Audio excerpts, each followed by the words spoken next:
everybody. Welcome to the Multifamily Legacy Podcast. I'm your host, Corey Peterson, and today we have a straight shooter that we're going to talk about something I think that is a little bit different. And I love this episode because it really is about how you can actually own some A-class apartment buildings. Listen, it can happen. It's not always just B and C stuff. Sometimes you might want to go find a little A property. And my next guest is going to explain how he found one and how you probably should too. And so Alix Kogan is the CEO of Ashland Capital. He started off with a 20-year successful real estate developer background. He owned a company called Kogan Builders, and he exited, I think, a couple years ago and made a substantial amount of money, but he's been playing Monopoly for a long time. However, in the beginning, he was just buying the crappy greenhouses. He since has realized his error in his ways, and he is now into multifamily. I think he has over $125 million worth of properties, over 2,000 doors. He also does notes. Listen, he's got a great background, a great pedigree of success. And to hear this story, and we're going to also talk about some of the dirt. We're going to talk about the dark side of COVID and what happens when you jump into it and you get in it. This is going to be a great podcast that's going to open your eyes on what's possible, what's out there, and why multifamily investing is the right asset class. It is the way to make a tremendous amount of wealth. So listen, without further ado, let's bring Alix to the show. Hey Alix, welcome to the show, brother. Hey Corey, how are you? Man, I'm doing amazingly well. Super excited to have you on. You've got a really unique story on how you've made this journey, and I really want you to tell it. We talked about it before the show of your story. Let's open that up and just tell the world how you kind of got started and where you were and where you are now, because it's pretty remarkable on the journey. Sounds good. Starting in about 98, I moved out west from Chicago. From a real estate family, moved out west to Southwest Colorado and started a custom home building business and a development company, developing small multifamily real estate. And started out building high-end homes, small developments, townhomes, condos, single-family subdivisions, entitlement work, and continued to grow that company over 20 years. Along the way, I started buying rentals on my own, for my own portfolio, not syndicating, just was doing well. Taking your money from the other thing, putting in another thing. Exactly. You know, where can I invest? And fortunately, I'm always living under my means, so I had a large amount of capital to deploy. So I kept doing that, building and building and building. And over the years, I just found that got to be a huge pain in the butt. I have a bunch of rentals, all smaller, of course, singles, doubles, triples, 10s, 20s, student housing. I mean, you name it, I owned it, a little bit of commercial. And as the company grew, we were fortunate. We grew the main operating company that built homes, built multifamily to be the largest single family developer in Southwest Colorado. And I was fortunate to sell that company last year. We moved backing up, say about 4 years ago or so.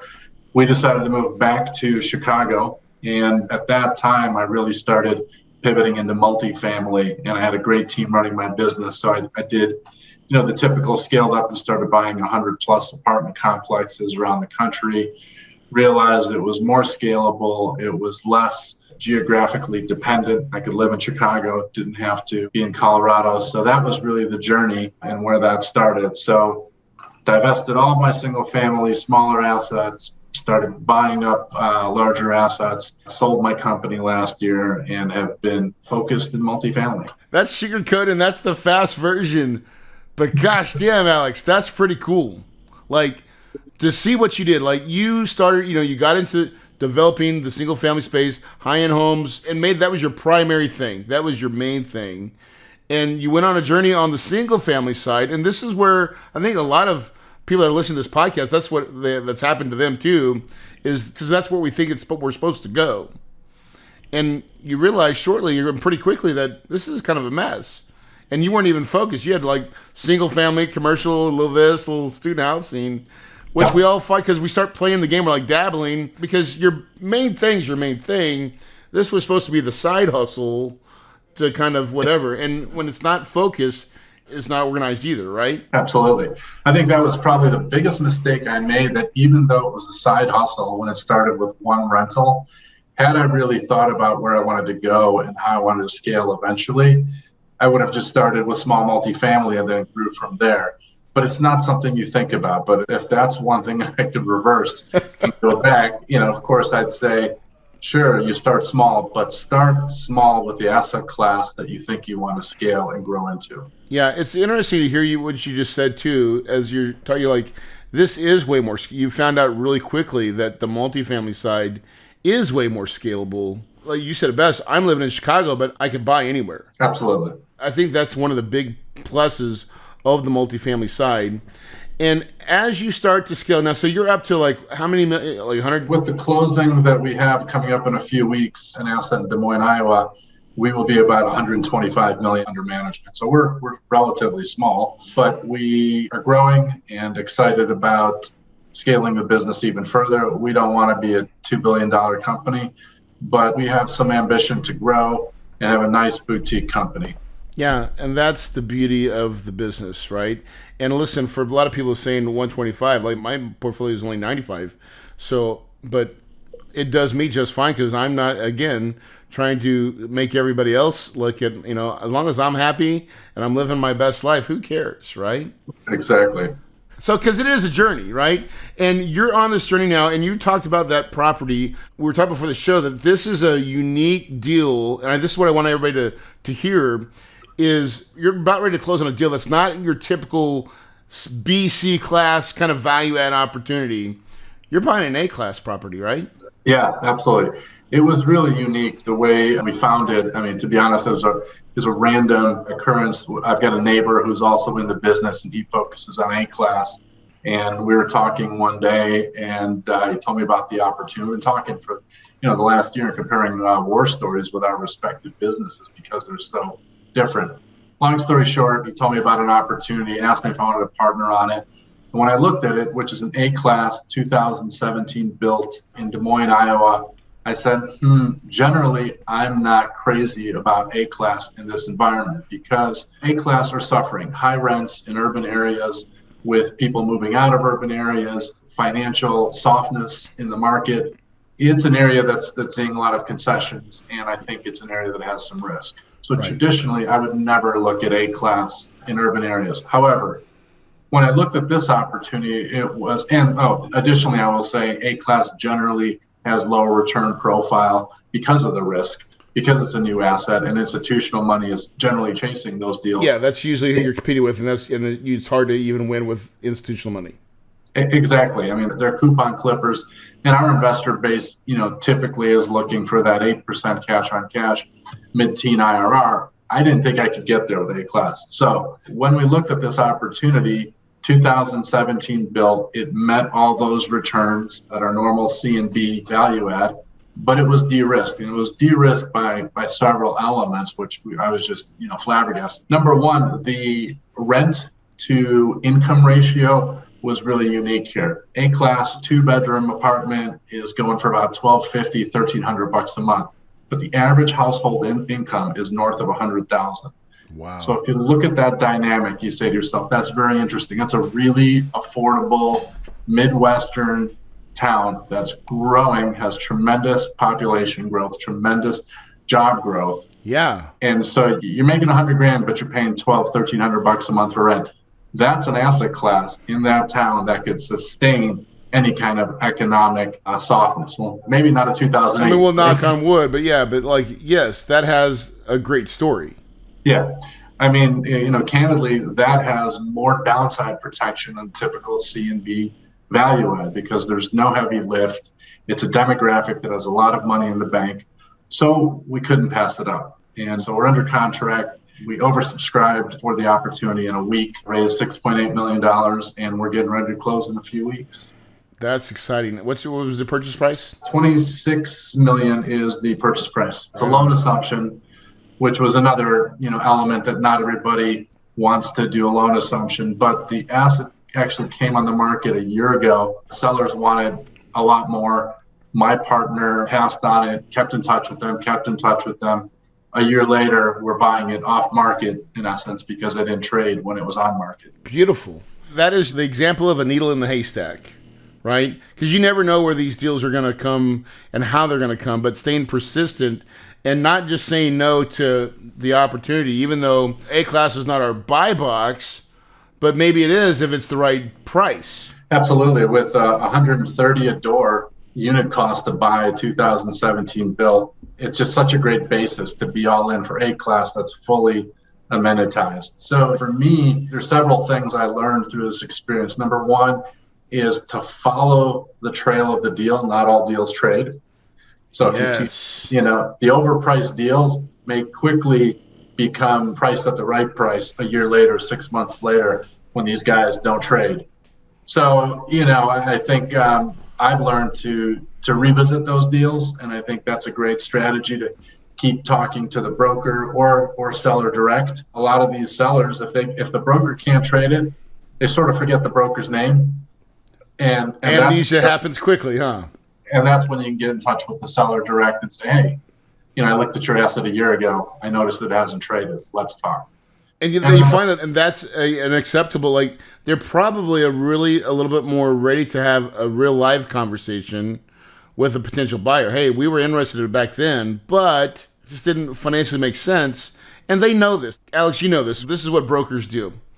They try to get people excited about selling, and they give them, and they overpromise of what they think they can do, right? 100%. Absolutely. So that was a great lesson. And then obviously the A-class lesson, there's an opportunity at every segment of the business. You just have to get creative in how you look at the deal. So we're willing to do a loan assumption, and we're strong buyers. And the seller knew we were strong buyers from the first round. And so it worked out. The value of operating in A-class too is there's going to be less wear and tear. I mean, there already is less wear and tear on that asset class. What's the exit plan for like an A-class property? Is that something you keep and hold for a long time?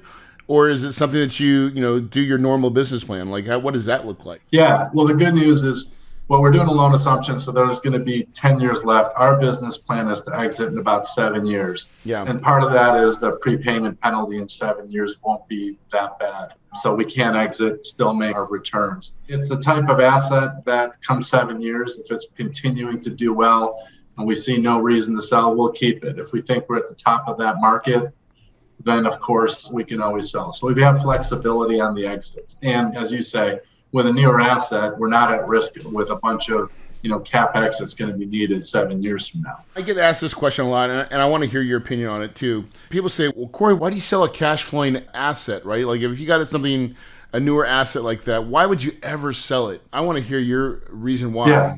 It's a good question. And honestly, I'm not sure that I've got the most clear answer for you, because this is something that's been going on in my head as well. I do like the thought of continuing to refi, pulling money out of it. You're not paying taxes on it, and you hold that asset for a long time. Certain assets, I think you do have a risk in holding long term. If it's a 1970s built, there's a certain life to that. And 10 years down the road, all of a sudden it's a 50-year-old asset. There is inherent risk. On a newer asset like this, I think there's a compelling story to hold for longer term. So really, I think it comes down to you evaluate at the right time. If it's 7 years and you think that you've executed your business plan, you've pulled as much value out of it. And if you could take that equity and recycle it into another project, rinse and repeat, that may be the thing to do. If you have patient equity and your investors want to stay in the deal, you stay in the deal. Great answer, because I think it really is a weigh the options answer when you get to that point of the road.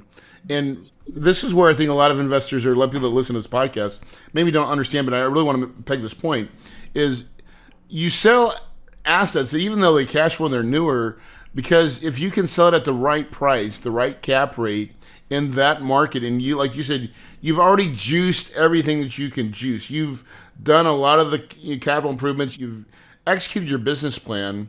And if you're making the right IRR, and you can take that money and go find the next deal. the next deal maybe even will pay you even more income and more upside than you can do and get out of the one that you currently own. Absolutely. And to give you an example, the current asset that we're buying, they actually did a beautiful job building it, other than they didn't put in granite countertops, they put laminate. So we're rehabbing 60% of the countertops and leaving 40% undone, for two reasons. Number one, it allows us to have two rent levels, so kind of a value level, which will be $100 cheaper than the granite countertops. Yep. Because I think there's always going to be that segment of the market where $100 will make a difference. And then it also does leave an opportunity for that next buyer to have 40% of those countertops to do. I know it's minor, but it does leave the next buyer something that they That's a great takeaway. If you're listening to this right now, that's a big takeaway. Some people come and they, we're going to renovate the whole thing and spend all this CapEx money, and that's great. But every buyer wants something. They Sure. want a little value add play. And listen, they'll give it to you, and you can serve, like you said, you can tier that level with your rents. Here's the new, and here's the everything else. And you have two different tenant bases in your complex, and everybody plays well with that. Absolutely. Yeah, it's a good contingency plan. I think having as many of those levers right now with COVID still here just gives you that optionality, right? You want to hedge your bet. And I always look at every opportunity as, how do I de-risk it? I know what the upside is, but I'm going to focus on what's the downside, and I want to protect that. I mean, I've been very successful, knock on wood, in life, and I'm not out to hit a bunch of home runs. Give me doubles, give me triples, let me protect capital, protect wealth preservation, and I'm happy. Listen, that is the magic, right? That is the magic in this game, especially when you're dealing with investors. A lot of people they forget about that part of the game. Well, investors, and I want investors that are in the same profile as myself. I'm at this point in my life, I don't need to hit home runs, and I don't want to risk my capital, and I don't want investors who are looking for a bunch of home runs. If they want to do that, they're going to go with the guys that are buying totally, 50% vacant apartment complexes, heavy value add, high risk, yep, but higher return, and that's fine. They can do that. They can play that game, but most money, and I think this is where the real big money and good money is, in the plays that you're doing right now. And to be able to find an A-class property to do it with, even better, right? Yeah. And that's a testament to not every deal, even though you're a B and C buyer, where we think that's the value, along can come Polly, the beautiful frog that you kiss it and became a princess, right? And you had to kiss that frog for a little bit of time. And it wasn't like I kissed it and it was there. You had to play with that thing for a while. And then it showed up to be a beautiful princess, right? A great deal. And those come along. They do come along all the time. Yeah, 100%. You got to be opportunistic, and you got to look and get creative, not just say, this is my buy box. I do have a buy box, but show me something that makes sense, and we'll look. Now, so we're talking about the good. Let's now talk about the bad and the ugly, because COVID has happened, and everybody has some COVID stories, and I'm sure you've got some as well. Yeah, well, this is an anomaly. It's not an anomaly, but I think it makes sense. But when I say anomaly, I'll give you a sort of a comparison. We have an asset in Atlanta, C-class, working class, rents between $800 and $900. It is just killing it in the middle of COVID. Collections are incredible. We're exceeding our pro forma. It's like goes between 98 and 100% occupied, right? Yep. Same asset class, basically the same demographic in our San Antonio asset, and it's the opposite end of the spectrum, right? Yep. COVID has hit that asset really hard. Collections are tough, and we're not at the place of any kind of distress or risk, but we had to stop distributions. We had to say, we need to hoard our cash.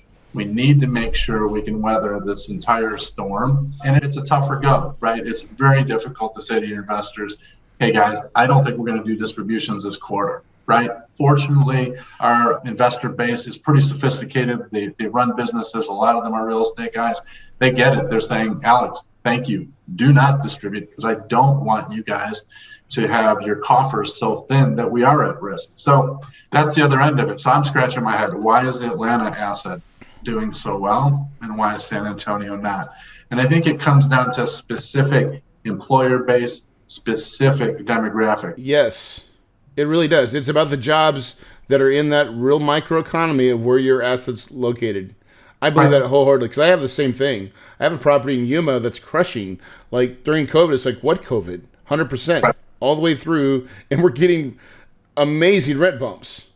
Yet I got a property in New Orleans, right? It was 100%, and now it's not. Now it's like 80, and we had to suspend as well. And suspending payments, we'll talk about that for a minute, because that's not the funnest thing to do in the world. But when you do it right, which I know you have, your investors seem to understand, right? I mean, you just said that they will play along with you. They will not beat you up for it, especially if they're in multiple deals. They understand the game. Oh, absolutely. They've actually been very complimentary. And I think that's what you need. You need to, I think if you send out an email and say, hey guys, no distributions, low occupancy or low collections, whatever it is, you're going to get some pretty nervous investors. But I think if you call them and you explain to them that you have the money, it's sitting in the bank, it's your contingency. You don't want to give it to them and ask for it back.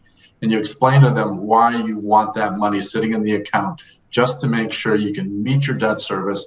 And then what you are doing to get your collections up, what you are doing with the agencies to get your renters some help, et cetera. So as long as they know what you're doing and why the distribution dynamic makes sense, they're happy. Yeah, I think that's the one thing COVID has taught us, is the humility in it, that events that we can't plan for, like you can underwrite a lot of things, but it's hard to underwrite a world pandemic. And Absolutely.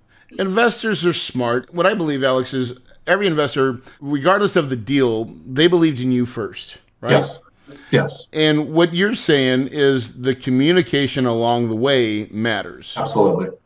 I always say bet on the jockey, and I can tell you that our entire investor base is there largely for me. They've known me a long time, some less than 20 years, of course, but they believe in me. And that's how you invest, right? I think the jockey first, the market second, the asset third. That's always been my criteria. Yeah, that is. I think all investors go that way. They want to see who you are, understand you first.